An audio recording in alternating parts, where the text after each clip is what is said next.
Welcome to Credit and Coffee. Today, I'm sharing the deeply personal story of how an unexpected family inheritance brought us to our knees and revealed the true meaning of wealth. I inherited a fortune, and it destroyed my family, the untold story of how gold became a curse. My life before the inheritance felt like a comfortably worn shoe, perhaps a little scuffed at the edges but dependable, a routine carved out by years of early mornings and late nights spent navigating spreadsheets and corporate politics. The quiet hum of the fluorescent lights in my office, a constant backdrop to the subtle ache in my shoulders, a tangible burden of the golden handcuffs I'd unknowingly placed upon myself years ago. A good salary keeping me tethered to a path that had slowly begun to feel less like a calling and more like a cage. A gilded one perhaps, but a cage nonetheless. My mornings beginning with the persistent, almost aggressive, beep of the alarm clock at 5:30 a.m., forcing me from the quiet warmth of our bed into the brisk chill of the pre-dawn kitchen, the scent of freshly brewed coffee, a temporary comfort before the inevitable rush. The familiar weight of my briefcase in my hand as I stepped out into the still dark street, the crunch of gravel underfoot, and the distant growl of the early morning traffic a soundtrack to my routine, the commute a monotonous procession of brake lights and radio news, each mile feeling like a concession to the relentless march of time, and then the long days at the office, punctuated by the clatter of keyboards and the low murmur of professional conversations, my mind often drifting. Even as I meticulously analyzed financial reports and projected market trends, wondering about the life unlived, the passions unexplored, the subtle erosion of my spirit by the relentless demands of corporate life, the faint aroma of cleaning products and recycled air a constant reminder of the artificial environment I inhabited, my wife and I living in a pleasant enough house in a neighborhood where appearances were meticulously maintained, the lawns perfectly manicured. The cars in the driveways always gleaming, the unspoken pressure of keeping up with our friends, new cars and exotic vacations, a faint but persistent hum beneath the surface of our contentment, a quiet resentment festering when comparing our modest summer road trips to their Instagram-worthy excursions to distant shores, our mortgage a heavy anchor, a constant reminder of the decades of payments stretching out before us. A numerical burden that manifested as a tightness in my chest whenever the monthly statement arrived. And while we weren't struggling, exactly, there was always that low thrum of anxiety about the future, about our children's education, the ever-increasing tuition costs for schools that promised success but demanded a king's ransom, about the rising cost of everything, that familiar squeeze on the family budget whenever inflation nudged prices upwards. Transforming the weekly supermarket trip into a subtle exercise in compromise, our grocery list meticulously scrutinized, certain indulgences quietly crossed out, the plastic bags rustling softly as I unpacked them, a tangible representation of our carefully managed scarcity, our evenings often ending with me staring at the ceiling, mentally replaying my day, the triumphs minor, the frustrations persistent, wondering if this was truly all there was to it. A life built on projections and quarterly reports, a quiet yearning for something more substantial, something with genuine meaning, a sense of quiet desperation beginning to settle over me, heavy and slow, like a winter fog. Then came the phone call, the one we all dread, the news of my father's passing, a quiet man who had lived a simple life, or so we thought, his presence a steady, unassuming anchor in our world, a man of few words but profound, unspoken wisdom, now gone, leaving behind a void that felt larger than his physical form, an emptiness that resonated deep in my chest, a cold, sharp pang of loss that took my breath away, and the funeral was a blur of sympathetic faces. Hushed condolences that felt hollow and distant, and the cloying, almost suffocating scent of lilies, a heavy cloying perfume that still, to this day, conjures that particular brand of grief, that deep, unsettling quietness that falls over a room when someone is truly gone, the chill of the polished wood of the pews seeping into my fingertips, a tangible reminder of the finality of it all, my mother's hand in mine, frail and trembling, a silent testament to her own profound sorrow. A few weeks later, the family gathered at the old solicitor's office, a place smelling of aged paper and forgotten dreams, a scent both musty and slightly sweet, like old books left undisturbed for decades, a dusty room where the light struggled through a grimy windowpane, illuminating motes dancing in the air like tiny, transient stars, my brother, my sister, and I sat stiffly on uncomfortable antique chairs, their faded velvet upholstery scratchy against my trousers. The silence in the room punctuated only by the occasional creak of the floorboards or the distant drone of city traffic, our mother by my side, her eyes still red-rimmed and distant, a fragile, almost translucent quality to her skin in the weak light, as the solicitor, a man with a perpetually furrowed brow and a voice like dry leaves rustling, began to read the will, his words formal and precise, each syllable a gentle tap against the heavy stillness of the room, a document that would, unbeknownst to us then, rewrite the very fabric of our lives, pulling at threads we didn't even know existed. We expected modest provisions, a little something from his pension, perhaps the old cottage upstate, a cherished but not particularly valuable property, a place of fond childhood memories, its peeling paint and creaking floorboards holding more sentimental worth than market value. But what followed was a stunning revelation, a significant inheritance, not just the cottage, but a diverse portfolio of long-held stocks, bonds, and even a small, almost forgotten stake in a nascent tech company from decades ago that had, against all odds, quietly flourished into a minor powerhouse, turning what we thought was a comfortable but unremarkable estate into something truly substantial, something that could, the solicitor gravely intoned, his voice gaining a surprising weight and resonance, significantly alter your financial trajectory, the phrase hanging in the air like a pronouncement from a higher power, each word echoing in the sudden, profound silence. The air in the room seemed to thicken, a collective gasp swallowed by the silence, my brother's jaw slack, his eyes fixed on the solicitor as if hypnotized, my sister's eyes wide with a mixture of shock and dawning wonder, a tiny, almost imperceptible tremor running through her hand, and even my mother, usually so stoic, let out a soft, disbelieving murmur, a sound akin to a sigh, a whisper of disbelief, and I felt a dizzying surge of conflicting emotions, grief for my father still raw, a persistent ache behind my ribs, but now overlaid with a powerful, almost intoxicating sense of possibility, a rush of blood to my head that promised freedom, a quiet hum of relief that perhaps, just perhaps, those golden handcuffs might finally be unlocked, a shimmering mirage of a future unburdened by financial anxieties, a future where the relentless pressure of bills and mortgages might finally dissipate, replaced by the warm, expansive glow of true financial independence. The weight of gold suddenly a tangible presence, pressing down on us, yet promising to lift us higher. The initial days were a heady mix of disbelief and whispered dreams, my wife and I spending late nights talking, our voices hushed, almost reverent, as if speaking too loudly might break the fragile spell of our newfound fortune, sketching out grand visions for our future, the glow of the bedside lamp casting long shadows across our faces, illuminating the hopes dancing in our eyes, the weight of the mortgage suddenly feeling lighter, a phantom burden lifting from my shoulders. The phantom pressure of student loans for our children, still years away, already beginning to recede like a distant tide, we imagined smart investments, a balanced portfolio that would generate steady returns, perhaps a small business for me, something creative, something fulfilling, a way to generate passive income that would free me from the grind, a chance to pursue those passions that had been quietly suppressed for so long. To sculpt or write or simply explore without the crushing burden of earning a specific salary, and we even talked about renovating the old cottage, turning it into a family retreat, a place for quiet weekends and sun-drenched memories, a sanctuary away from the relentless demands of the city, picturing the laughter of our children echoing through its old rooms, the scent of pine needles and damp earth filling the air. The possibilities seemed endless, a vast, shimmering landscape stretching out before us. Each new idea more exhilarating than the last, and for a fleeting period, our anxieties melted away like frost in the morning sun, replaced by a giddy optimism, a profound sense of lightness that I hadn't realized I was missing until it arrived.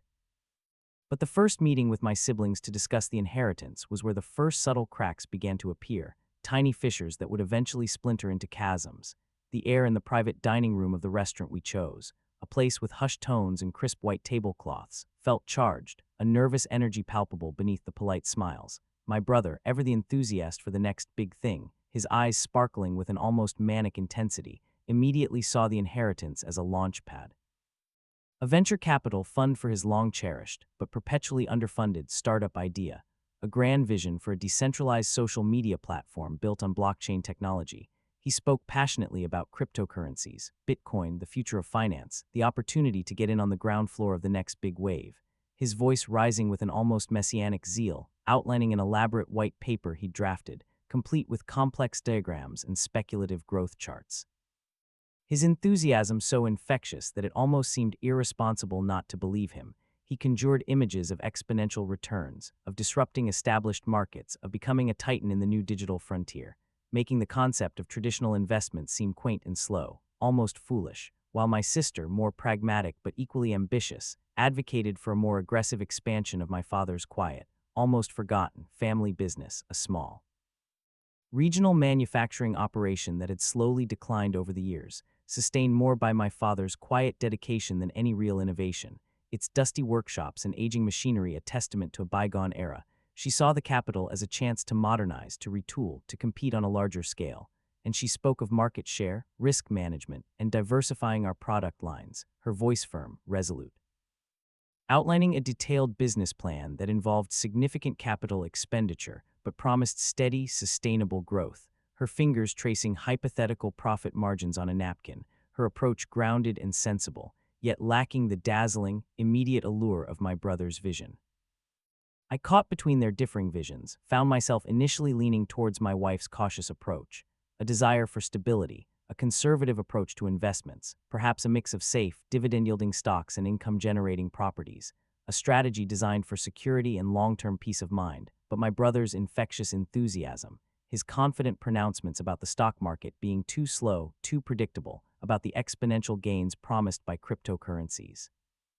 slowly began to chip away at my resolve, whispering promises of a quicker, grander escape from my mundane existence, a siren song of freedom from the corporate grind that had begun to feel unbearable. He introduced me to his investor friend, a charismatic man with sleek hair and an even sleeker pitch deck, a digital presentation that glowed on his tablet, filled with impressive charts and jargon-laden forecasts, who painted a vivid picture of early retirement,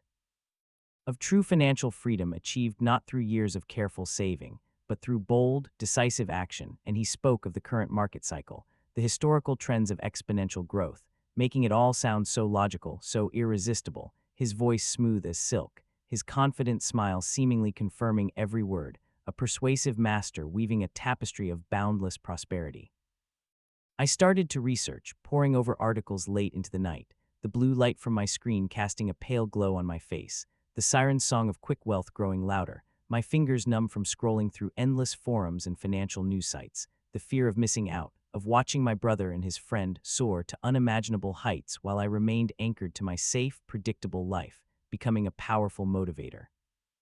A gnawing anxiety that I would regret this opportunity forever if I didn't seize it, and I began to entertain the idea of allocating a significant portion of my share of the inheritance, perhaps more than was wise, into my brother's startup and some of the more promising-sounding cryptocurrencies, justifying it to myself as a calculated risk, a diversification beyond traditional investments, a strategic move to maximize our new capital. Ignoring the faint but persistent voice of caution that echoed in the back of my mind.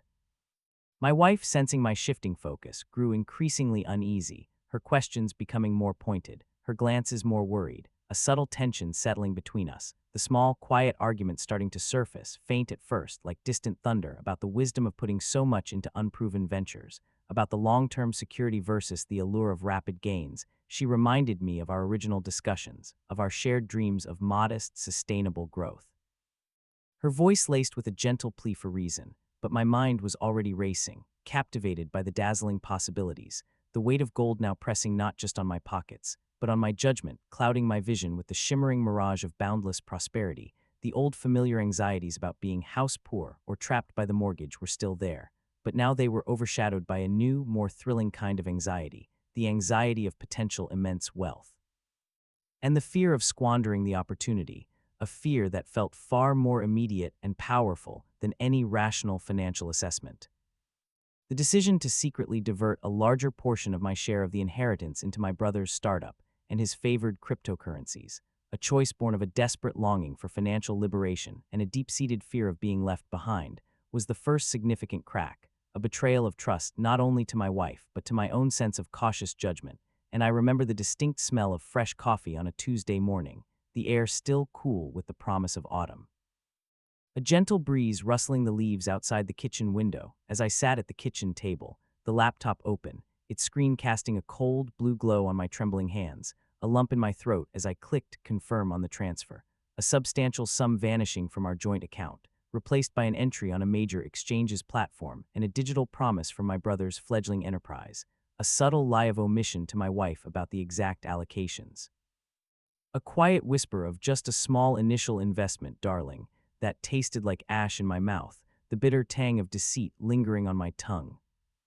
In the beginning, there was an exhilarating high, a small, immediate bump in some of the less volatile crypto assets, the green numbers flickering on my screen a constant source of affirmation, and the startup's early rounds garnered enthusiastic press, generating a palpable buzz that felt like validation, a confirmation of my astute, albeit risky, choices, newspaper headlines flashing across my feed, hailing it as the next big thing, and for a few months I walked with a lighter step. A secret smile playing on my lips, believing I was on the cusp of true financial independence, envisioning a future where the concept of debt was a distant memory and passive income flowed like a gentle stream, washing away all worries, picturing myself in a sun-drenched cafe, laptop open, watching the wealth accumulate effortlessly. However, the family business, which my sister had tried so earnestly to revitalize, slowly began to decline, starved of capital and attention, its aging machinery groaning in protest as necessary upgrades were deferred, its market share eroding with each passing quarter, as my brother and I, consumed by our speculative investments, neglected its steady but unglamorous needs. Our conversations at family dinners now dominated by talk of market caps and blockchain protocols. Our voices animated, full of technical jargon and grand predictions, leaving my sister feeling increasingly isolated and resentful, her pragmatic warnings about asterisk risk management falling on deaf ears, her attempts to steer us back to reality met with dismissive waves of the hand and condescending smiles, her disappointment a tangible presence that settled over the table like a shroud. My wife's unease, initially a quiet murmur, grew into a persistent hum, her questions about our overall financial health becoming more frequent, more insistent, her intuition sensing the subtle shift in my demeanor, the way my eyes darted to my phone more often, checking market fluctuations with a compulsive urgency, the growing tension in my shoulders, the faint but constant ache in my neck, and the gentle friction in our marriage escalated into more overt strain. The unspoken weight of my secret debt, slowly accumulating as I tried to average down on sinking crypto assets, pouring more good money after bad in a desperate attempt to stem the tide, creating a chasm between us, a silent, widening rift that filled the quiet spaces in our home. I found myself increasingly irritable, snapping at trivial things, the mundane tasks of daily life feeling like insurmountable obstacles, the anxiety of being house poor despite the substantial inheritance, because so much of it was now illiquid or locked in plummeting digital assets, a constant knot in my stomach, a cold, hard lump of dread that never seemed to dissipate, the thought of our sizable mortgage payment a recurring nightmare, a heavy stone dragging me down even in my sleep. The walls of our pleasant house seeming to close in around me, transforming it from a sanctuary into a gilded prison. Professional jealousy and financial comparison began to poison my friendships too, as I distanced myself from friends who seemed content with their stable, modest lives, finding their cautious approaches quaint, even naive, viewing their steady career progression as slow, uninspired, their quiet contentment a subtle affront to my own grand ambitions, while I yearned for the meteoric rise my brother had promised, the allure of untold riches blinding me to the quiet contentment I once shared with them. The simple camaraderie replaced by a bitter, envious silence. My brother, meanwhile, fueled by his initial perceived success and my continued investment, grew bolder, pushing for even riskier plays, convinced that the next big surge was just around the corner, his confidence infectious, his belief in the transformative power of his startup unshakable, even as the market showed signs of volatility, even as the initial hype around cryptocurrencies began to wane, and he spoke of the need for further capital injections, of securing additional credit lines,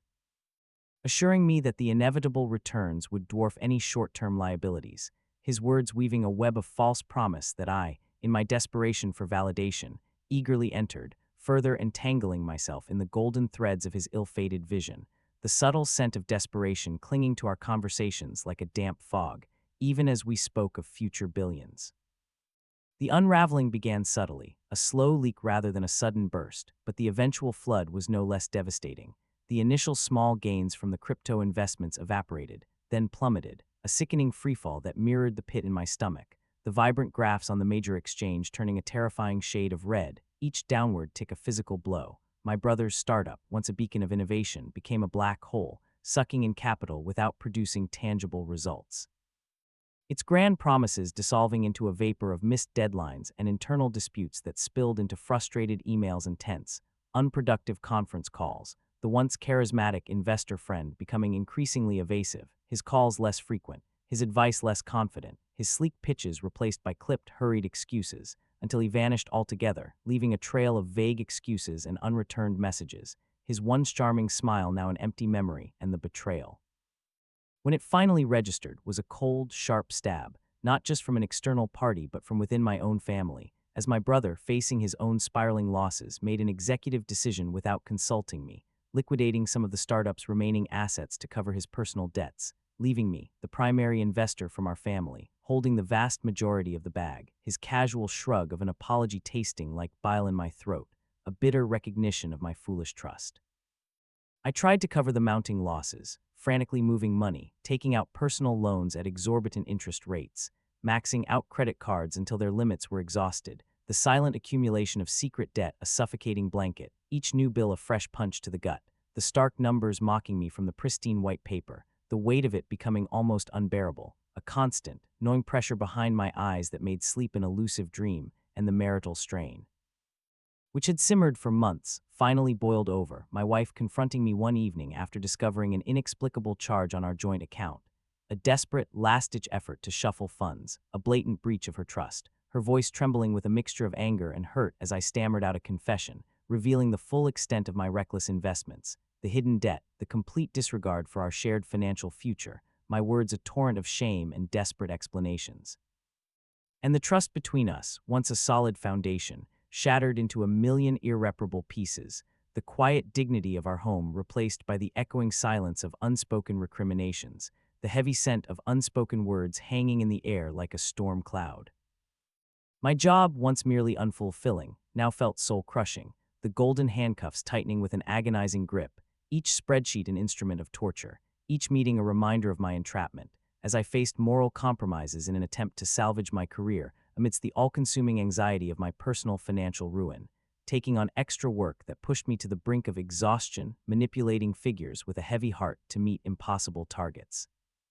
Each new demand from my boss feeling like a personal affront, a reminder of the life I was desperate to escape, the pressure of being in the sandwich generation intensifying exponentially, my worries about our children's future education now compounded by the immediate threat of losing everything, my aging mother, frail and vulnerable, becoming another source of profound guilt as I realized I had gambled away the very security my father had intended. The thought of her struggling, keeping me awake at night.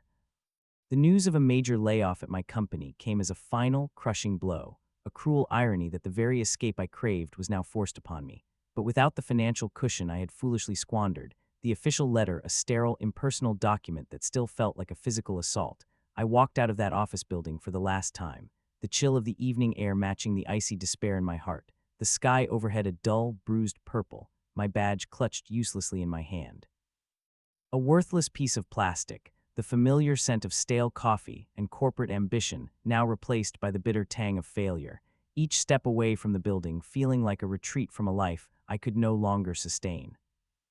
The family business, which had clung to life by a thread, its machines finally falling silent, its few remaining employees given their notice with heavy hearts, finally succumbed, its doors closing for good, a small local newspaper article marking its quiet demise, a legacy dissolved, a symbol of my father's hard work now just another casualty of greed and misguided ambition, its darkened windows reflecting the gray, indifferent sky, and my relationship with my brother. Once characterized by shared childhood memories and familial loyalty, fractured beyond repair, replaced by a cold, cutting silence that spoke volumes of betrayal and resentment, each unanswered call, each ignored message, a further splintering of what was once unbreakable. My sister, seeing the fallout, retreated into her own life, the disappointment etched plainly on her face, a quiet sorrow in her eyes that was harder to bear than any accusation, and our family, once a source of comfort and strength, became a fragmented collection of individuals nursing their own wounds, the weight of gold proving to be not a blessing, but a curse, twisting love into resentment, hope into despair, and turning a shared inheritance into a source of profound, isolating pain. The once vibrant future now appearing as a desolate wasteland, devoid of joy, stripped bare of all the dreams that had glittered so brightly just a few short years ago, leaving behind only the cold, hard reality of ruin. Reaching rock bottom was not a sudden plunge, but a gradual, soul-numbing descent, each day peeling away another layer of dignity, another shred of hope, until I found myself sitting in the quiet desperation of our kitchen, the familiar scent of old coffee from an empty mug clinging to the air, a faint, stale bitterness that matched my mood, the chill of the morning seeping into my bones, a physical manifestation of the emptiness inside me, the silence of the house pressing down like a physical weight. Heavier even than the bills piled on the counter, a silent testament to our crushing debt and depleted savings, the simple act of looking at a supermarket menu, now an exercise in grim arithmetic, calculating every penny, every calorie, the vibrant colors of fresh produce now seeming like a cruel joke, beyond our reach, a painful reminder of lost comfort. My wife, despite the raw anger and the deep wound of my betrayal, remained, her presence a faint, flickering light in the pervasive darkness, a silent testament to a strength I hadn't realized she possessed, her initial fury slowly giving way to a weary determination, a silent acknowledgement that we were in this together, a shared struggle born from my folly, her hand, once quick to pull away, now sometimes resting gently on my arm during a particularly bleak phone call from a creditor. A shared sigh over the latest stack of overdue notices, the quiet understanding in her eyes that spoke more than any words ever could, a bond forged in the crucible of shared adversity. I began to see things with a terrifying clarity, the shimmering allure of quick wealth replaced by the stark reality of its true cost. The pursuit of more, the relentless craving for an escape from perceived mediocrity, had stripped away the very things I cherished. My family's trust, our financial security, and ultimately my own sense of self-worth, leaving me hollowed out, adrift, a profound emptiness where my ambition once resided. The process of rebuilding was slow, painful, and devoid of any glamour, starting with the humiliating but necessary act of full disclosure, not just to my wife but to myself, peeling back the layers of denial and false hope, facing the full extent of the financial damage, every penny of the debt, every lost investment, every broken promise, a cathartic but agonizing process of accountability, like lancing a deep, festering wound. I took a job at a local hardware store, a world away from the corporate offices and stock market projections I once inhabited, the smell of sawdust and fresh paint a refreshing change from the stale air of ambition, a clean, honest scent that filled my lungs, the rough texture of lumber beneath my fingertips a grounding sensation, the work physically demanding but simple, honest, devoid of the moral compromises that had eroded my soul in my previous role. And there was a quiet satisfaction in helping a customer find the right bolt or advising on a paint color, a small but tangible contribution, a stark contrast to the abstract, often destructive, pursuit of paper wealth that had consumed me. My wife and I, now truly partners in survival, meticulously managed our budget, every expenditure scrutinized, every penny accounted for, the precise calculations filling our kitchen table each evening, the daily grind of debt repayment a shared burden, a silent promise to each other, a slow, arduous climb back towards stability, each small payment a victory, each tiny reduction in principal a cause for quiet celebration, and in those quiet evenings after the children were asleep. We would sit together, not talking of grand dreams, but of small victories, a bill paid, a small reduction in the principal, the shared warmth of her hand in mine a potent reminder of what truly mattered, a touch that spoke of resilience and enduring love. We started rediscovering small joys, the kind that money couldn't buy and often overshadowed in the pursuit of it. A walk in the local park, the crisp air on our faces, invigorating and clean, the vibrant colors of autumn leaves crunching underfoot, a symphony of reds and golds, a simple home-cooked meal, the rich aroma of garlic and herbs filling our small kitchen, a warmth spreading through us that nourished more than just our bodies, the sound of our children's uninhibited laughter echoing through the house, a melody far more precious than any investment return, their pure, unadulterated joy a balm to my weary soul. The gentle patter of rain against the windowpane on a quiet Sunday afternoon, a comforting rhythm of life continuing, unchanging, even amidst our personal storms, a reminder of the steady, unwavering pulse of the world. My wife and I, our marriage scarred but ultimately strengthened by the shared adversity, found a new kind of intimacy, a deeper understanding born from honesty and mutual support, rebuilding our connection brick by painful brick, each shared hardship a testament to our enduring love, a silent vow to face whatever came next. And our family, though smaller now, our ties with my brother still severed, a wound that may never fully heal, was more cohesive, more resilient, united by a common purpose. No longer chasing an illusory future, but cherishing the fragile, beautiful present, savoring each moment, each breath. I am not a wealthy man by any conventional measure, the inheritance long gone, dissipated like smoke, the family business a distant memory, a closed chapter, the grand dreams of passive income and early retirement replaced by the quiet reality of hard work and careful budgeting, of calloused hands and a clear conscience, but I am content, truly content, something I never was when the weight of gold was pressing down on me. I am wiser, certainly, having learned the true cost of legacy. Realizing it's not measured in dollars or properties, but in the integrity of one's character, the strength of one's relationships, and the quiet joy found in the simple, everyday moments that money can never buy, moments that shimmer now with a brilliance far exceeding any material wealth. And I now understand that true wealth lies not in what you accumulate, but in what you manage to hold on to, in the love you nurture, in the lessons you learn, and in the peace you find within yourself. Long after the gold has turned to dust, a peace that settles over me like a warm, comforting blanket, a quiet, abiding contentment. What unexpected turns has life taken that forced you to reevaluate what truly matters? Share your story in the comments below. I read every one. If this narrative resonated with you, please give it a like, share it with someone who might benefit from hearing it, and subscribe for more intimate stories of finding meaning beyond the material. And just to connect, where in the world are you watching from right now?